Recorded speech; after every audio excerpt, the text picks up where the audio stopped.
I had a great Thanksgiving. That's I good. had a great Thanksgiving. I hope that you both did as well. You don't get to take 7 weeks off like the legislature. I just realized you have to work. Is that what it is?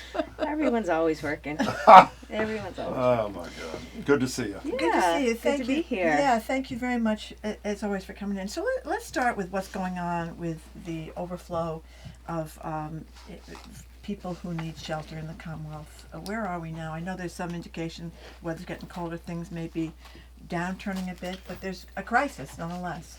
Well, we're certainly seeing an unprecedented number of families coming to Massachusetts for housing. Almost all are folks who have come over the border from Central and South America.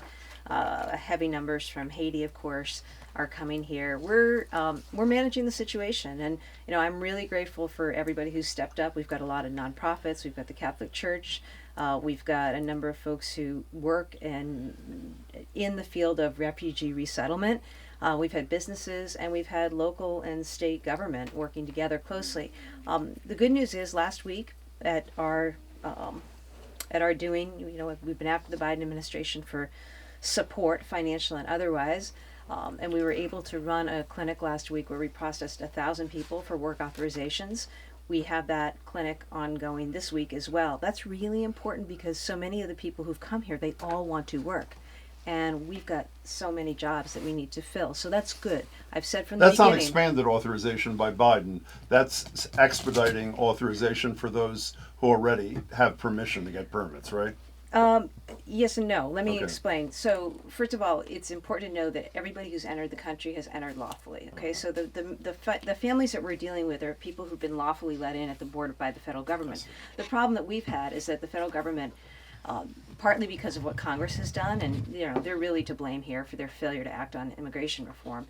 The Biden administration has had its hands tied somewhat in terms of how quickly it could move and what it could do on work authorizations. What we've worked out with them, though, is maximize your best efforts, Biden administration, Department of Homeland Security. Get on the ground with us. I've got teams there processing, as we did a week ago, and we will continue this week, to move people through the system at whatever stage that they are in. And so it's been a really comprehensive effort. I think it'll be really good because it's going to be resulting in people being able to more quickly work here in the state. In terms of the numbers, we're at about 7,400 families right now in shelter.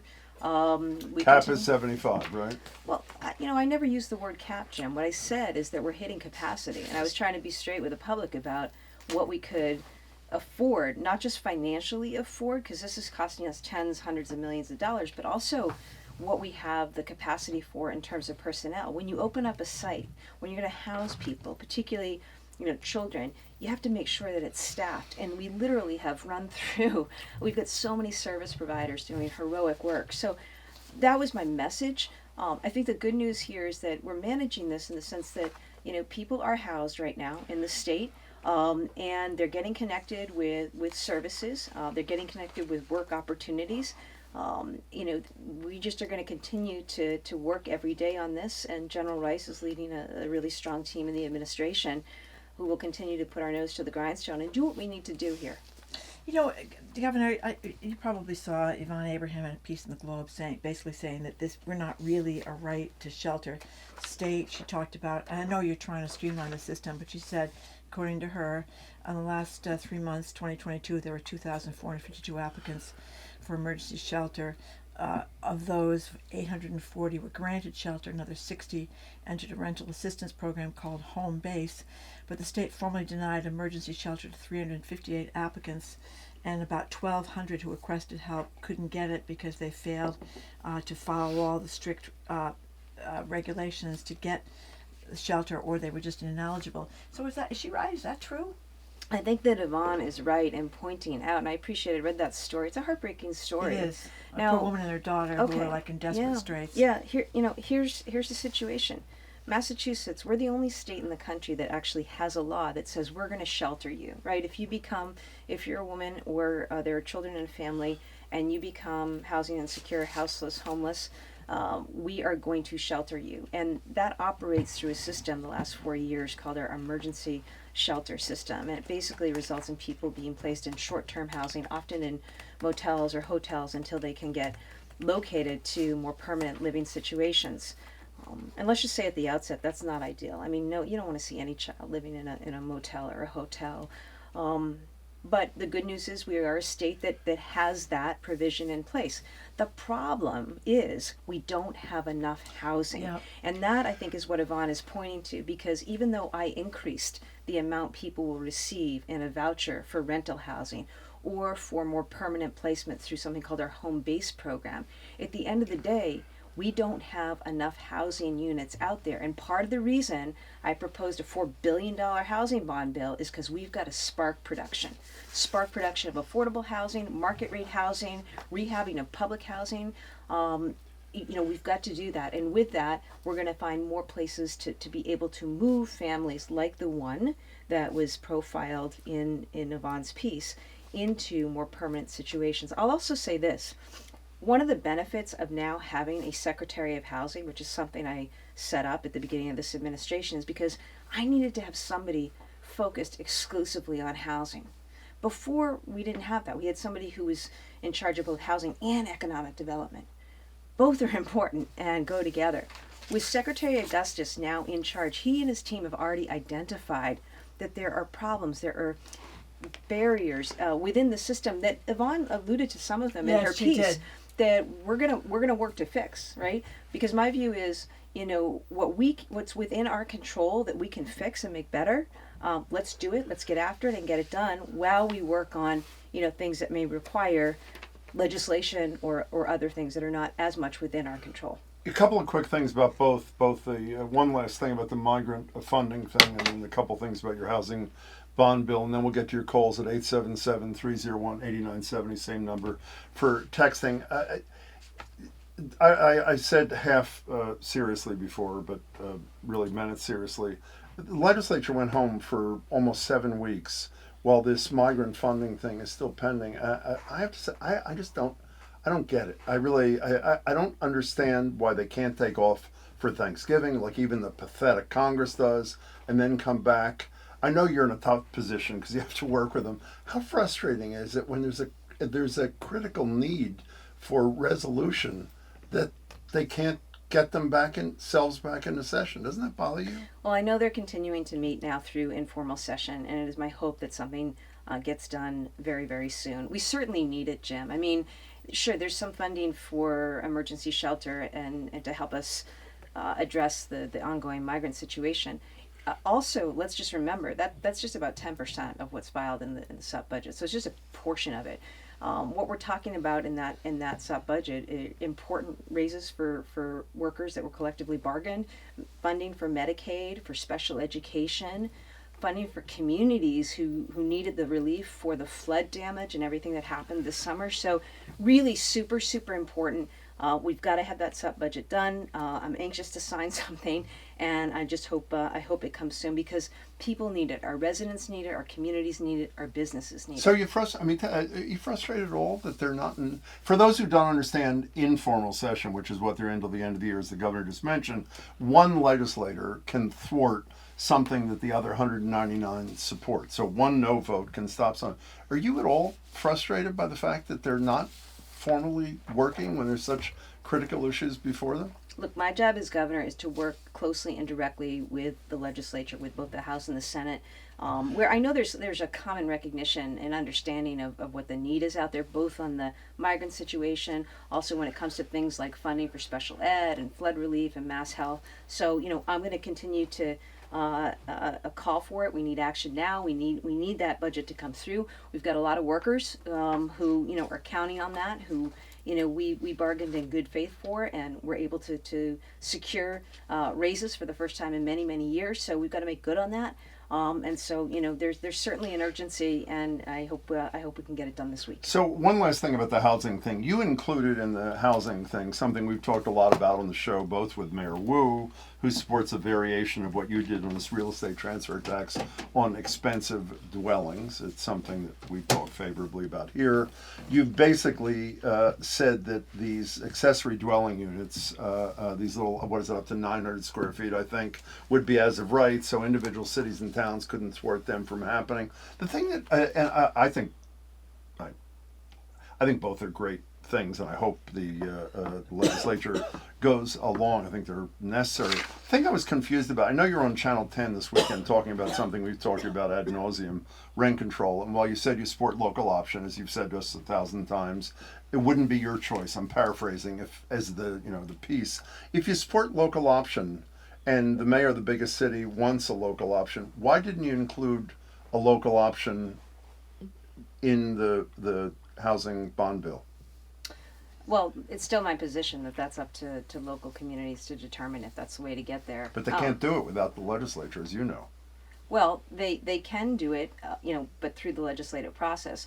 Look, I wanted to file a bill. Remember, Jim, this is a bond bill. This is about capital authorizations. This is about spending, and it's about spending, borrowing, and spending to spark production.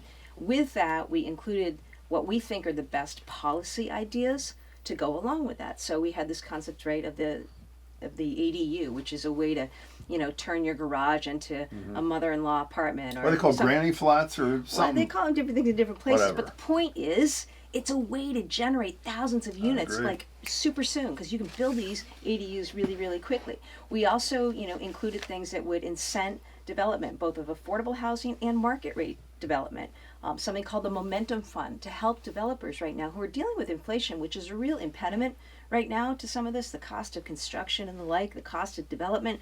But we're in a situation, I said for a long time, my job as governor is to make Massachusetts more affordable, more competitive, and more equitable. And job number one is creating housing, sparking production. And, that's why, the policy positions that we put forward, ideas that we put forward, through that, we think are the best way to most quickly implement the things that we need to do to spark production. Because until we have more units coming online, we're at risk of continuing to see people go elsewhere because they're tired of living at home. They've just graduated from college and they're 24, 26 years old and they are still at home because they can't afford a place. Or a couple who saved for a long time and can't afford to buy a home. Not just in Greater Boston where the median price is $900,000, but around our state, right? I talk to CEOs all the time. The number one issue for them is recruiting talent, right? And retaining that talent here in Massachusetts. And, if people can't afford to buy homes, then businesses, employers are going to go elsewhere. So that's why it's such a key priority for me. We've got a great roadmap, I think, through this Affordable Homes Act bill that I just filed. We need communities to act. It's also why I applaud towns like Lexington and Brookline, who recently stood up and did what they needed to do in terms of creating more inclusionary zoning policies that will allow some denser construction. A mix of some retail in with housing, particularly near transportation hubs.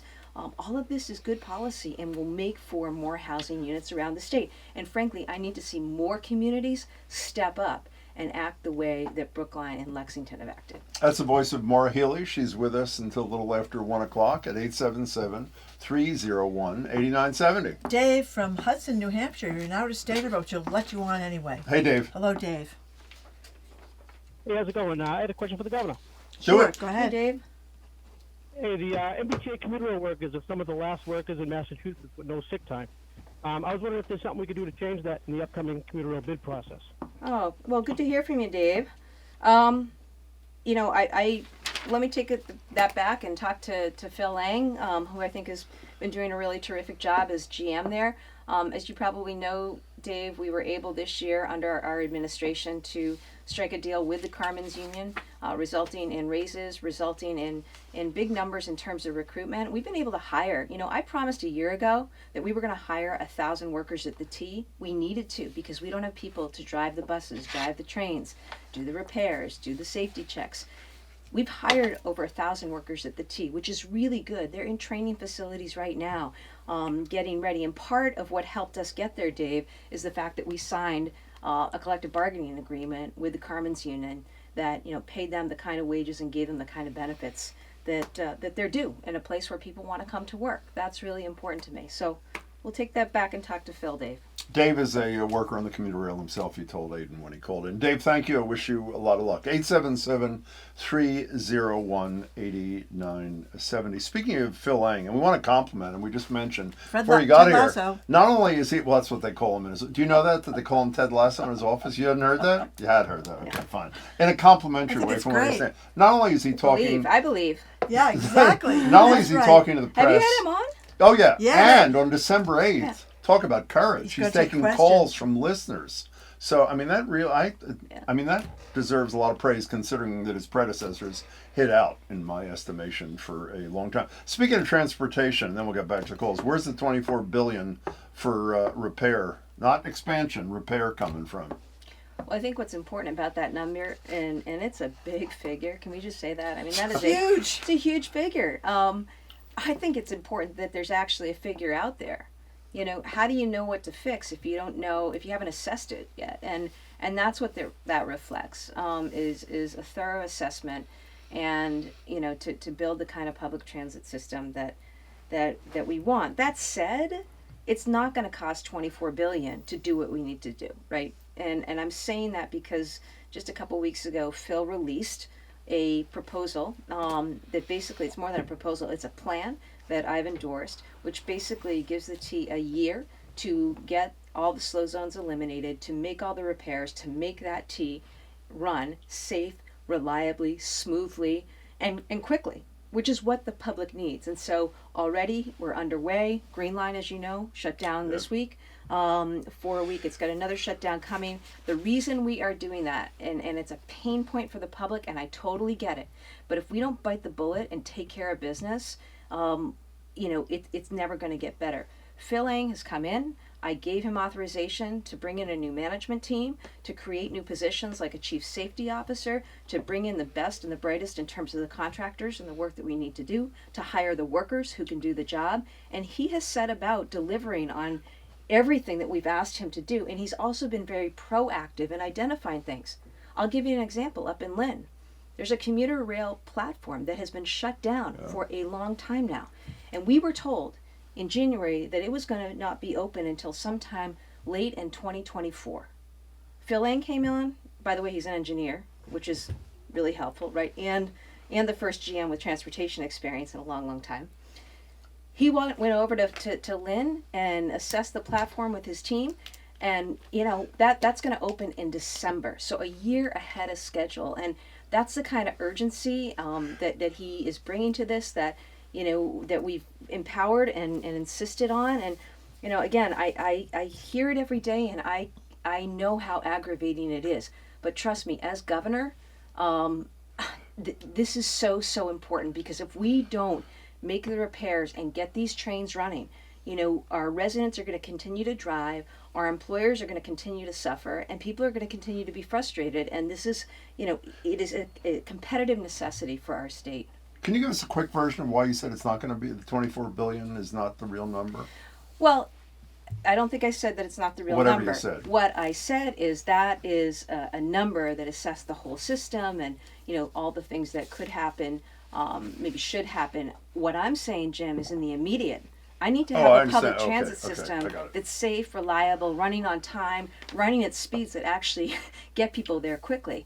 And I believe I can get there, we can get there within the year under the proposal that GMA put forward. That also will take a lot of money. But the 24 billion, you know, where does that come from?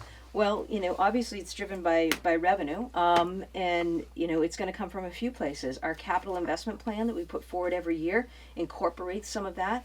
Phil is continuing to look at and assign what needs to be done in terms of best practices and also technologies and the like. So it's going to be the subject of a lot of discussion, but I am also focused right now on the immediate. What do we need to do? Because public transportation is a public good, and if we don't have, you know, world-class public transit here, and if we don't have housing, the likes of which I think we need in the state, we're going to be going backwards, and we need to be going forward.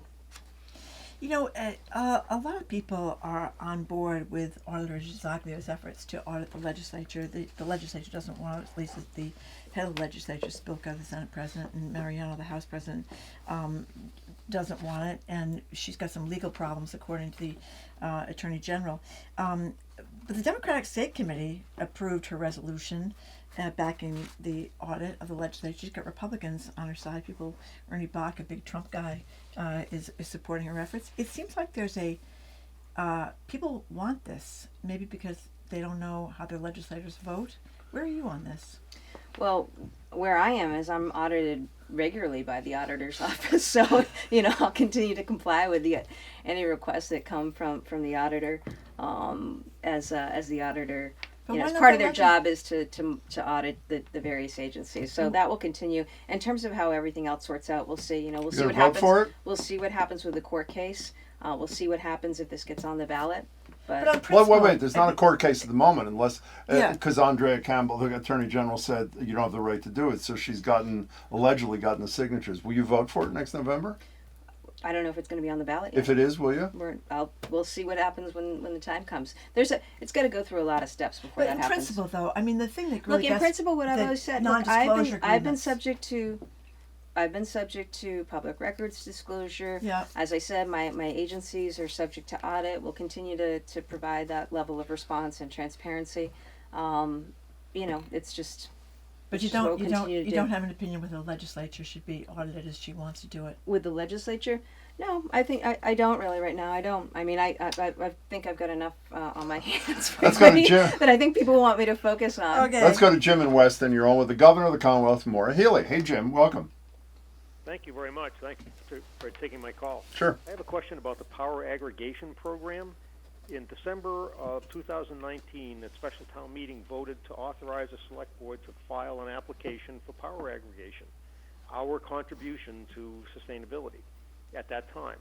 So the town submitted the aggregation plan to DPU on October 29th of 2020, and there's been nothing that's happened. We have not received approval. It's been over 3 years.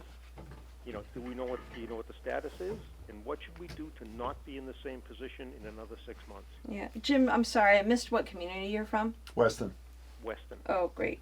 No, I wasn't familiar with that. I will get on it. I have heard concerns about the time that DPU has taken to review and approve some of these proposals. So let me take it back to my team and the Secretary of Energy and Environmental Affairs and see where DPU is on this. I can tell you, Jim, that I think it's important. The program, I don't know all the specifics of what you put forward in terms of a proposal, but these kinds of programs as a general matter are really important to us and our ability to meet climate goals and to do what we need to do. So I appreciate you calling in, Jim, and we'll look into it. Can we get his contact info and and also, Jim, don't Jim, hang up, and we're going I to get. can't be the only Sorry, person who sorry. wasn't clear about what power aggregation is. What is it? Well, it's basically allowing a community to do the work of a utility and run its own Okay. show in the Okay. way that utilities do, and a lot of these municipalities, a growing number, have started to do that, and to very good effect. We're talking to Jim is staying on hold. We'll get his contact info, give Thanks, it to the Jim. governor's staff, and the governor's staff will be back. The number is 877-301-8970. Marty, you're in Northbridge. You're on with the governor. Hi. Good afternoon, Governor, Jim and Margery. Hey. Long time Thank you. caller. Thank you. Governor, my question is twofold. One is there a state policy or guideline for state employees and lawyers to, when they become aware that fraud has occurred, what they do? And that's one. The follow-up is I've sent you multiple letters of knowledge that MCAD lawyers knew of rental assistance fraud, and your office has not responded at all. In fact, I sent a public records request, and all my inquiries went to MCAD, and your office won't tell me who opened my letters, who read them, and what type of action you took. So, so that's my. We got it. Okay, Governor. Marty, why don't you stay on the line and we'll get your information, and we can certainly follow up with that. Marty, don't go away. We'll get the contact info, as the governor just said, and pass it on to her office, and you will hear from her. Thank you for the call. Governor, as you know, Massport wants to expand the private jet space up at Hanscom Field, and environmentalists are very concerned about it. I don't understand why they would even consider this, as we're all trying to cut back. I mean, people probably know that private jets are a big deal in terms of polluting the air 10 to 20 times more fuel per passenger than commercial airlines. Why are they even doing this? Well, I can't get into all the specifics right now. As you know, it's a subject of review by our environmental agency, part of the MEPA process. So this is ultimately Massport's decision, but one of the things that needs to happen as a condition is that they need to go through the state environmental review process. So that is currently ongoing. I'm committed to doing all that we can to reduce emissions. I'm a governor who named the country's first climate chief, and it's been a big part of our agenda and what we want to advance. So we'll continue to learn more through the MEPA review process, but because it's under review, I can't really say more at this time. Would you like to stop it if you could? Again, it's subject to the MEPA review process. I had the pleasure of doing an event with Senator Markey and I had actually met her before, but your climate czar. Chief. You don't call her czar, whatever you call it, chief. Mm-hmm. And Melissa Hopper. She was great. She really was. It was at a climate conference that great. the organization that Joe Curtatone, former mayor of Somerville, is running, which was a terrific event on a variety of fronts. I asked her another question about the Hanscom thing because she said what you said, which is it's under review. I can't answer it. Do you not worry as a political leader that if this thing gets approved or something like this gets approved, you have to go out and say, hey, listen, even though the state approved these zillionaires being allowed to do their private jets at Hanscom, you have to do more composting. You have to do more. How do you make that case to an average person if the big boys and girls don't play by the same rules that ordinary people do? I think when it comes to climate, what I've said is we need to do everything we can across so many different realms. It's why, for example, last week I was proud to stand with our administration and announce $50 million in decarbonization grants specifically for affordable homes to make these homes and these units more resilient, more sustainable, and help us lower emissions. Because I say that, Jim, because the sectors that are contributing the most right now to greenhouse gas emissions, transportation and housing, building. So, we're not letting up on any front when it comes to trying to drive down emissions as a state, also as a region. And that's one of the things we've really partnered on. It's why we're so focused on what we need to do, whether it's through offshore wind or through hydro or through solar. What are the different things that we need to bring to bear into the state, into the region, that will help us reduce our emissions and that footprint? I have one more political question before we take a break. Do you, as a citizen, you can answer it as a governor or just as an ordinary person kind of thing. I'm both. Well, I know you are. So to answer it both ways, you can answer it two different ways if you want. No. When you wake up and see, as we did this morning, that Donald Trump is not only leading in national polls, a guy who has been found liable for sexual assault, 91 felonies he's been accused of. Arguably, Margery and I think credibly accused by 24 other women of sexual misconduct, fraud, business fraud, on and on and on. And he is expanding his lead over Joe Biden. What does that say to you about what's going on in this country, Governor Healey? Well, I think I probably had a lot to say about Donald Trump in the past. I think how about his supporters? Forget Trump. How about his supporters? I would just say Donald Trump has been about Donald Trump. I mean, that's the one thing that he's been true about. He's been about himself, and the level of selfishness, narcissism, has revealed itself in really dangerous ways. And I think about this election as really the fate of our democracy, and what is happening with our democracy and the fraying of our democracy, which is fragile. And we saw what happened in 2020. We saw the rise of election deniers. We've seen the rise in white supremacists and neo-Nazis, and we've seen this incredibly destabilizing influence that's corroding some of our foundational democratic principles. And to me, it's just, it should be just a wake-up call to everybody, regardless of what party you're in. who do you want to be the person who's going to lead the United States of America and everything that we've ever stood for? And we're a nation of tremendous diversity and diversity of political viewpoints.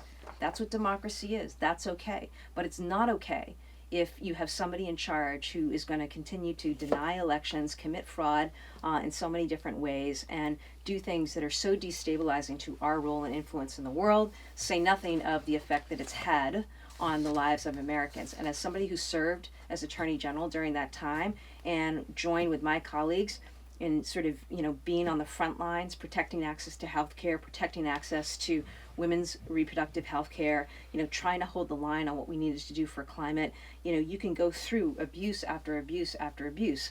My comment to people is really, do all you can to get yourself informed about what happened, because that's just that's going to show that shows you what is to come, right? And you're totally comfortable with Biden's candidacy even at this stage. Absolutely. You are. Okay. Absolutely, and the entire team and the administration, and I'm absolutely. Welcome back to Boston Public Radio. Jim Braude and Margery Eagan.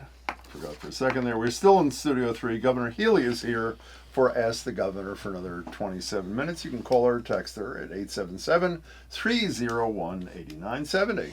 Governor, you mentioned neo-Nazis and some of these bad actors before we went on the break, and there was a scary thing with a bunch of these guys with masks and shouting obscenities and flares and everything outside your house about a month ago. And is this part of the reason why you don't want to go out, let people know you're going out of state? Is security concerns involving people like this? Well, I'm not gonna. In the interest of security, I'm not gonna be surprised to hear me say this, Margie. I'm not gonna talk about security. I'll leave that to my team and executive protection. What I will say, I just want to clarify something. I am disclosing, of course, and will continue to disclose anytime I'm out of state, as my public calendar is always produced and available. Were you home when this happened? I'm not going to answer that. I didn't understand what you just said. I'm sorry. My apologies, Governor. When you just said, I will disclose when I'm out of state, but... Well, I always do. I always provide my public calendar. I think the question was about whether I do it in advance. Advance, okay, Yeah, I yeah. understand. Okay. But, So when sorry. when you would come back, you would tell people you were back. I produce my public calendar, and I will continue to produce my public calendar. Mike on Cape Cod, I don't know if this is via Twitter or a text, says, please ask the governor about this pro-life license plates. It helps promote the craziness. It's an anti-woman promotion. Why are there no pro-choice license plates? So wrong, especially in Massachusetts. What's the answer, Governor? Mike, well, I appreciate his support for choice and for women in the state in particular. Let me look into that. I don't know all the specifics of what can qualify for specialty plate or not. Although, just a shameless plug, we did just make it free though for all veterans. We've got nice. the Army-Navy game coming up. We have a fantastic new Secretary of Veteran Services. Have you had John Santiago on? Not as we've had him You a should. lot He's when he done- was a yeah, state right. rep He's and done a such ED a great job and built up doctor. the whole We should. secretariat. And we've got Chelsea Soldiers Home just opened. It's beautiful, state of the art building. Holyoke is rehabbed and open. Obviously, a really tough history there, and I'm just so proud of the work that John Santiago has done. And the recent bill we filed, the HERO Act, filed an important piece of legislation a couple weeks ago. Why am I saying this? Because one of the things, it's small, but it's actually meaningful to people. I've heard, is to make sure that veterans can have a free plate. By the way, Santiago, when he was an emergency room physician at very BMC, busy, yeah. was also serving part-time in the military and serving as a state rep before you appointed him your Secretary of Veterans Affairs. So he's got quite a resume. Tell us Sure about does. this $62 million in college financial aid. Oh, I love that. I Yeah. love that. Yes. Look, one of the things that we have prioritized as an administration is making it more affordable in this state. And, that's why we cut $1 billion in taxes, the vast majority of which is going to low and middle income people. And another area that we've sought to make life more affordable is education. Free school breakfast and lunch. That means that parents don't have to pay for school breakfast or lunch, which can really add up for a lot of families. in the post-secondary realm, we made an announcement a week or two ago that we were making tuition and fees free. We're wiping them out for all Pell Grant eligible students. That's about a third of the UMass population, by Yeah. the way. And that means that, well, let me just say, students who go to our state colleges and universities, 75% of them stay in the state, Yeah. which is really so great and so important to our economic development and growth. How can we support these families? We did a lot earlier in the budget in making education more affordable for students. As you know, we did our program making community college free to people who are age 25 years old and older. And this is another step in that direction, by making tuition and fees, wiping them out for those students who are Pell Grant eligible. It's going to be a big deal, and it's just really, really important because this is about, workforce, this is about empowering people. I got to tell you, it is so heartwarming to me in this job. People come up and they say something that you did or you were a part of changed their life, made a difference. Just last week, I had 2 people come up to me and tell me that they're back in school, community college, which is awesome. It's what we want to see because we knew with that program there were 700,000 residents in Massachusetts who had some credits towards a college degree but had to drop out for one reason or another. Oftentimes it's because they can't afford rent and school at the same time. And to know that these very students are now back in school, in programs, to fill jobs that are available and necessary right now is really great. And similarly, $62 million to lower the cost of a college education for families here in Massachusetts. That's really money well spent. Can we stay on education for a second? Last time you were with us at the library, an arts graduate student from UMass Dartmouth, Fallon Navarro, asked you a question. And she was with us, actually, with a reporter from the New Bedford Light Jack Spillane. for an update just last week. And we spoke to your office, and your office said you had made contacts, had set up meetings. We asked her the same question, Fallon Navarro, when she was here. Said we haven't heard from the governor. We did have a meeting with the chancellor on November 10th. We were unsatisfied. Nothing on our letters was even addressed at the meeting. This is where, with virtually no notice, the chancellor down there, Fuller, is that his name? I think it's Fuller, essentially ended this program. Well, essentially stopped funding the facilities 2 weeks with virtually no before notice. School started. And what is They what still are have you? no studio space or transportation. And they're finding their own, like Yeah. Bed Bath and Beyond or basic something. amenities. Yeah. They talk about having to get their own tables to do the work in. This is like 3 months later. We promised her we would broach it with you. What are you doing? Well, I think true to my word, they did get a meeting with the chancellor. And the student acknowledged that, which is important. They've actually had several meetings with UMass officials on this, and I know that the university is trying very hard to accommodate students. This was a surprise to the university. So just to go back a couple months, the university was planning on continuing to run this program at this location in New Bedford. And then at the very last minute, the legislature cut what would have been the rent for the building. And so they were left scrambling with how to fund a program that isn't going to be funded through the legislature's budget. So that's what happened there. What I can tell you is happening right now is that we've had talks with the university, with the delegation too, to see what can be done. It's an important matter of economic development and what happens Yeah, with that building, isn't that right? true, And yeah. New Bedford's on the move. There's a lot of great things happening in New Bedford, which incidentally has a lot of wonderful art and art potential. And one of the things that the LG and I have talked about is the importance of art and culture as an economic engine and driver. So, my hope is something will be able to be worked out there that will provide that downtown with the vibrancy that it needs. But I know those discussions are ongoing. Which is one last thing about it. It seems so dishonest to pull the rug out from under them after they'd already applied and paid their money and moved to New Bedford and because of the Star Store building. There's reporting that the university kind of goofed. The inspector general said they didn't spend what they could have spent. They left money on the table, and they could have stayed there for at least another semester. And then to pull the rug out with the cost of college and then say, too bad, 3 months later, it almost seems, it's pretty horrible. Why? Well, again, they Marty didn't- Meehan, the president of UMass, or this Fuller guy, can't they do something in the interim for these kids? Well, Well, they are. The students are housed in another location, and they're getting classes. So I'm not sure what you've heard from the students entirely, but She said the they are- facilities were inadequate. I mean, well, Yeah. okay. So there could be it sounds like there's a difference of opinion there. The students are continuing to receive programming. They're housed in a different facility, Yeah. and at the end of the day, what happened is the university didn't get the funding to be able to pay the rent, and that's something that they had planned on, counted on. I think what's important here is that everybody's continuing to talk about this, and my hope is that something works out. She didn't Dan have and- kilns. That was the issue. She's a ceramic student. There's Yeah. no kilns Right. that you need I to see. Dan in heat up Falmouth. your ceramics. Dan in Falmouth, you're next. Hey, you're on with the governor. Hey, thank you. Thank you. Thank you for taking my call. Sure. My question regards, slowness in deployment of renewable energy. Here on Cape Cod, we have over 70 megawatts worth of large solar projects that have been waiting 3.5 years for Eversource interconnection agreements. Eversource spent years processing those. They are now somewhere within DPU, no end in sight.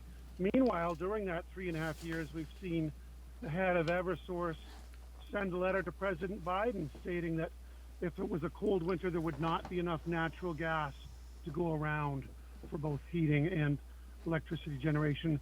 So I guess my question is, it seems to me there's something broken with interconnection time on renewable energy, and is there something that can be done within DPU and the utilities to expedite that? Dan, thanks so much for the question, and I agree with you. It is too slow, and so that's a reason that we set up something called the Commission on Clean Energy Infrastructure Siting and Permitting. It's about how do we accelerate the clean energy transition that you're speaking of, Dan, because that's just one issue of many issues right now in this space.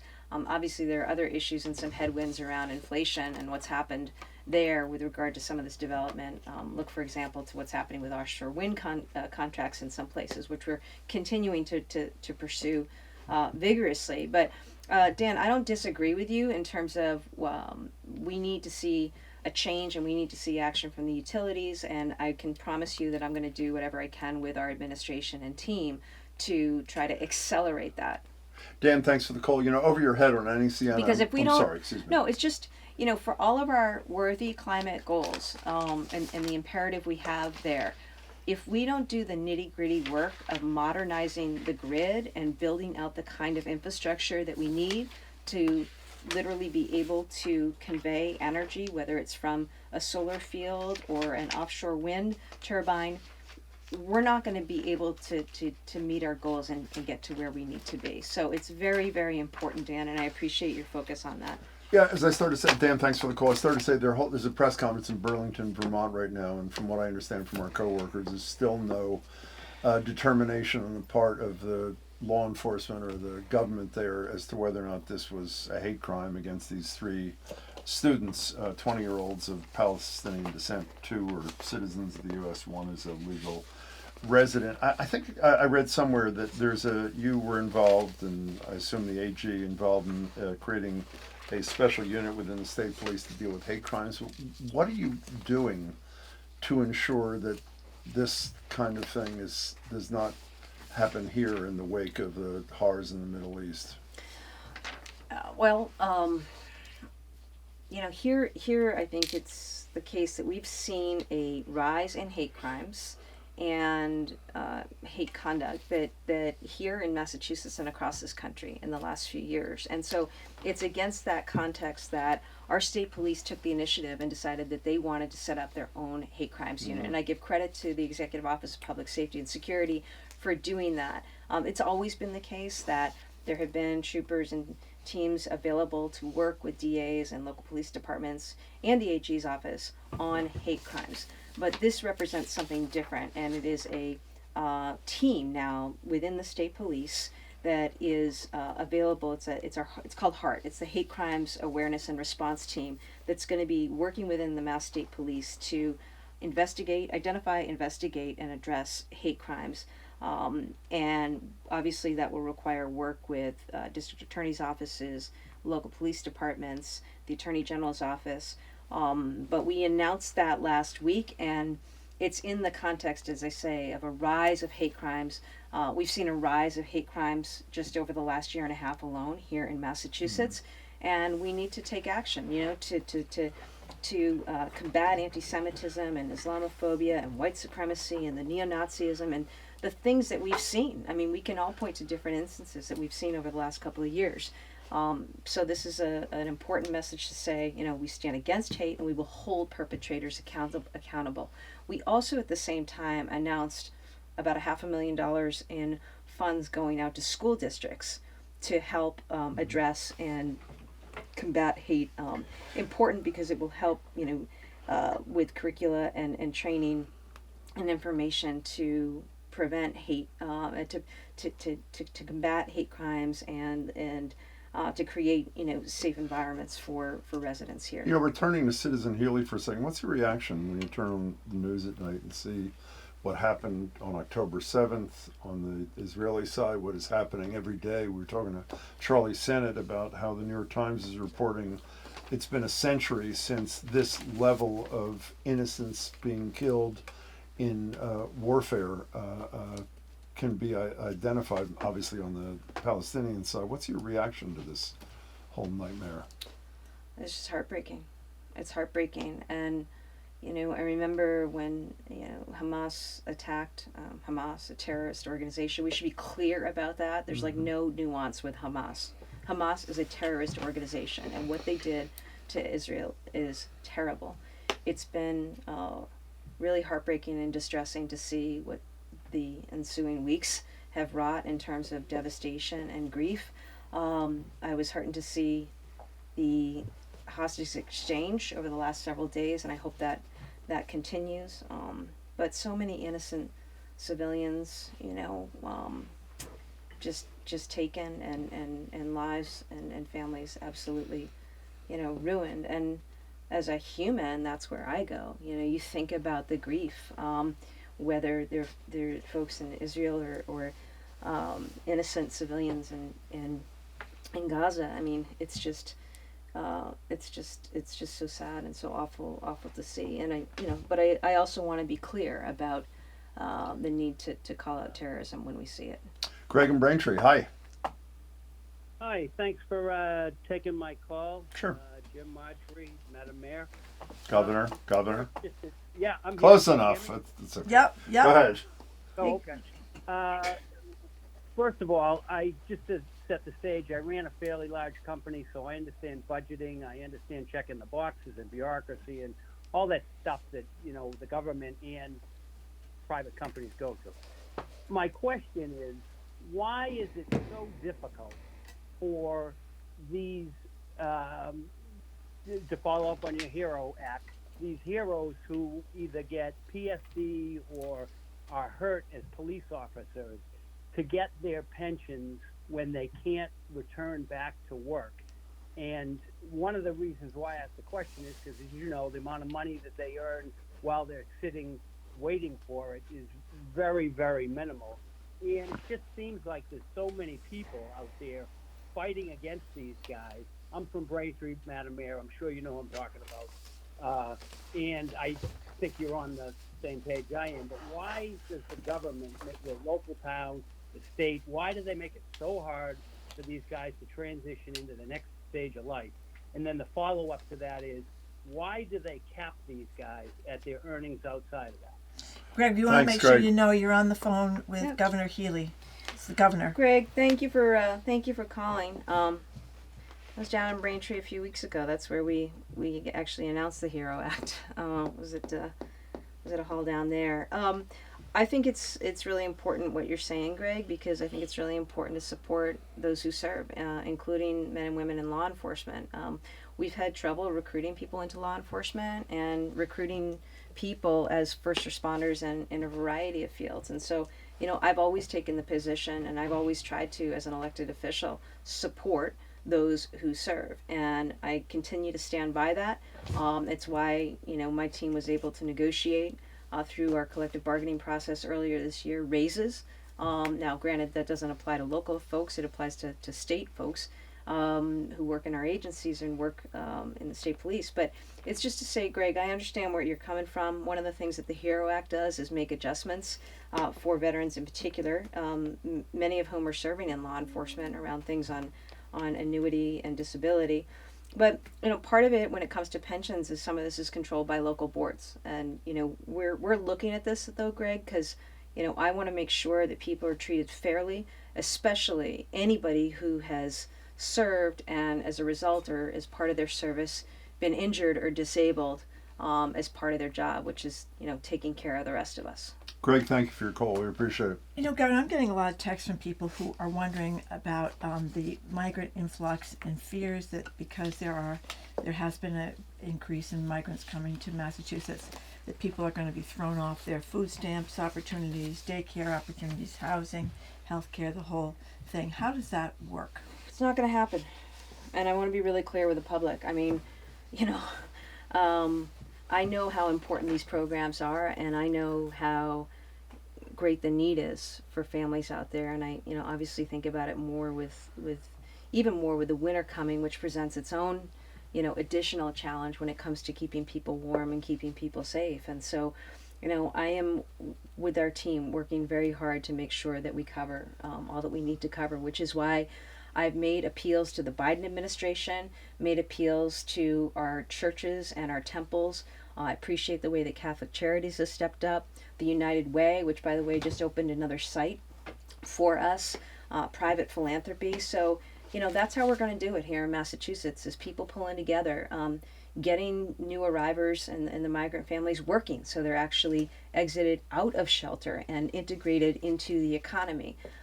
These are the things that we're doing right now, but I'm not going to have people thrown off of roles who need the support, and our teams are working very, very hard to make sure that people are covered. But I know there's heartache as I speak. There are kids right now who are hungry in our state. There are seniors right now who don't know how they're going to pay a heating bill that's going to come. There are families who are struggling, who are facing eviction, who are in their cars. I know that reality as a governor. It's a reality that governors know. And I want to tell the public that we have a team of folks who are caring and compassionate and working really hard to do what we need to do to make sure that people are cared for, especially children and families. Maureen, I think you're in Tingsboro, but I'm not 100% sure. Wherever you are, we're glad to have you. You're on with the Governor of the Commonwealth. Welcome. It's also why it's important, 1 second, Maureen. We also have the most generous tax credit now for children and families with dependents of any state in the country. That's real money back in people's pockets, that's going to help them pay the heating bill, pay for clothes, pay for groceries, right? This stuff matters, making sure that we're saving residents and families money so that they can use that. God knows there's plenty of use for that. It's Maureen, also why that we need housing, because the single greatest cost for families out there right now is housing. So we need to really spark production of housing in the state. Maureen, hello. Hi, thank you so much. Sure.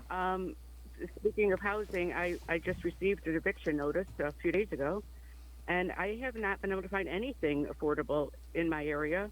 I've been there for 18 years in Tingsboro, and everything is like $500 to $800 more than what I am paying, and I'm just not sure if he has the right to just kick me out on the 1st of January after I've been paying rent on time for 7 years. Wow. Yeah. Maureen, thanks for the call. Did you miss a rent payment, or is he now just raising rent? Never missed. He raised it twice during the pandemic. Yeah. And I paid on time every month. I've never missed. I've never, he's given me no explanation. I wasn't served personally. It was just stuck into a door that I don't even use. Well, so I don't know. I'm really sorry about that, Maureen, and you're not alone out there. What you're going through in Tingsboro is something, it's happening to folks around the state. Why don't you stay on the line, and I can make sure that my team gets you connected with the right resources that you need.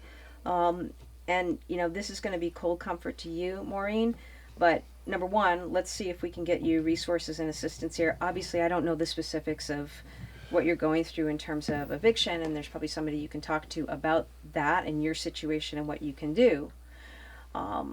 But what I want to underscore, really for the audience, is Maureen and her plight is an example, is like example A of why we need to pass the Affordable Homes Act and make sure this bond bill goes through so that we are producing thousands of units around the state so that people like Maureen have a place that they can afford to go. Because right now, vacancy in the state, just a level set for everyone, vacancy is about 1.4%. I think that's the Wow. latest number, okay? A healthy dynamic, I think, is like 4 to 5% vacancy. So we just need more housing everywhere. We need to, rehab and modernize our public housing because we've got 43,000 units of public housing that people could be using. I've asked for an inventory of all state public land, right? What can we use and repurpose and turn into housing? We need more affordable housing. We need more market rate housing. We need those ADUs that you mentioned, Jim, right? These are the things that we need to do so that a person like Maureen has the ability to live in a community here in Massachusetts. Maureen, please don't hang up. We're going to take your contact information. But Governor, even if we accept what you believe are the most important things that need to be done, the primary thing being building affordable housing, fixing housing with your huge investment in public housing, which hasn't been done before, isn't Maureen a perfect example of why something like rent control, even if imperfect, in the short run at least, maybe even with a sunset, isn't that the kind of thing that would help a Maureen if Tingsboro decided rent control was right for them? Am I in the short term? And I have not been opposed to rent control. My position is it's up to each community to decide. What I do believe though is that it really isn't the fix. Okay, if you're talking about how to build livable communities in Massachusetts or anywhere, it's about building livable communities. It's about building housing. So just like Jim, we've increased the amount that a person could get in terms of a subsidy or rental assistance through a voucher program. We've increased that. We've increased the amount a family could get through home base to be able to go live somewhere more permanently outside of shelter. But it's still not the same as building spaces that people can actually afford at a variety of income levels. And that's why that is my position, and I am sticking to it. And if we don't act on housing, right, we're not going to be the Commonwealth that we should be, that we can be, that we need to be for our residents. I don't want people moving. I grew up in New Hampshire. I don't want people moving back to New Hampshire. Okay, it's a great state. You can go visit and vacation there. But I want people staying and growing families and businesses here in Massachusetts. You only have minutes left. Let's end on the housing bill. I know you're a positive kind of person.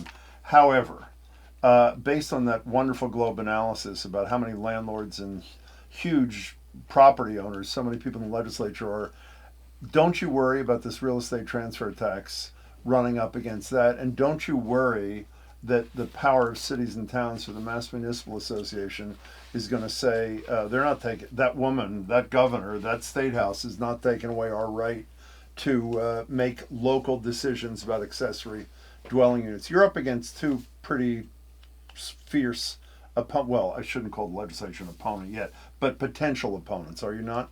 The way I look at the transfer fee, it's really, that's a community empowerment proposal. Because it's what it's saying is communities, we're going to empower you to make that call for yourself. And in fact, we've already seen communities do that.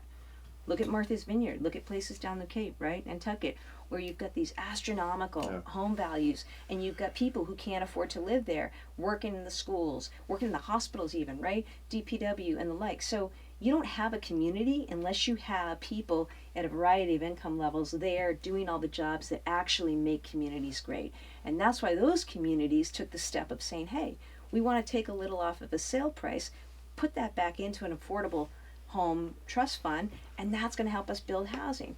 And all I'm saying is, in that proposal is, if it works for Nantucket or Martha's Vineyard and other communities want to do it, have at it. Fair enough. Thank you so much Good for, to see you. for being with us. Really, Great really to see appreciate it. you. You never took your Happy coat holidays. off the whole hour. What's that about? It's No, chilly in it's here. it's yeah, chilly. It's chilly. Yeah. It's chilly. You have to have your coat It's good. or heavy sweater. I just thought she was ready to make an exit on a minute's notice. Well, I figured that's you what never know. You never know. That's right. Governor, it's good to see you. Thanks so much for Thank stopping you. by. We Happy appreciate it. holidays. Yeah. Okay. Yes, Yeah. to you too. My Thank apologies, you. we couldn't get to everybody, but we did our best. Thank you very much for calling and texting. We have been speaking with Massachusetts Governor Maura Healey, and thank you again, Governor Healey, for taking the time to be with us.